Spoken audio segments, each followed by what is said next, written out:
Čau chat, chcem urobiť takú pesničku, ktorá bude mať instantne milióny pozretí. Sa daj do role elitného odborníka v predikovaní toho, že čo bude fičať. Zanalýzuj slovenskú cieľovku, že čo chcú dneska mladí počuť, po čom túžia a priprav mi taký text pesničky, že z neho všetci odpadnú. K tomu mi napíš ešte aj, že ako to mám spraviť, aké zvuky mám použiť a tak ďalej, aby to teda vyšlo. No, celkom sa posnažil. Čo dnes fíča medzi mladými? Nostalgia versus hype. Ego trip plus depresia v jednom. Oh yeah. Ty kokšo, to je jaká schiza. Slang, angličtina, memečka, cap, vibe, no kizzy, fuck že betón. 140 BPM. Názov tracku, neber ma vážne.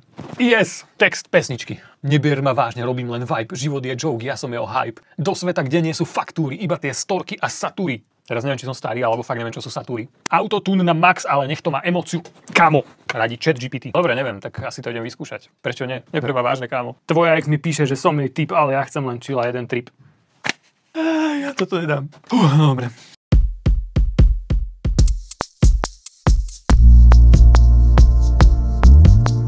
Neber ma vážne, robím len vibe.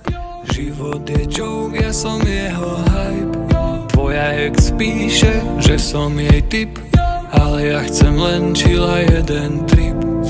Dole dance, píšu mi stále, no ja mám plans. Ideme ďalej, 5G na hlave cloud. Myslel som real, ale bol to len cloud. Hovor mi set boy, ale som boss. Snívam si sníčky, robím si most. Do sveta, kde nie sú faktúry, iba tie storky a satúry. Čo sú satúry? ChatGPT to nedal, ale ja mu to prepáčim. Priemeruje celý svet, ktorý ho krmi Boh vie čím. Neboj sa kreativity, rob čo miluješ až kým sa to okrem teba nezapáči všetkým ostatným. A potom príde Magic. Uvidíš. Čaute.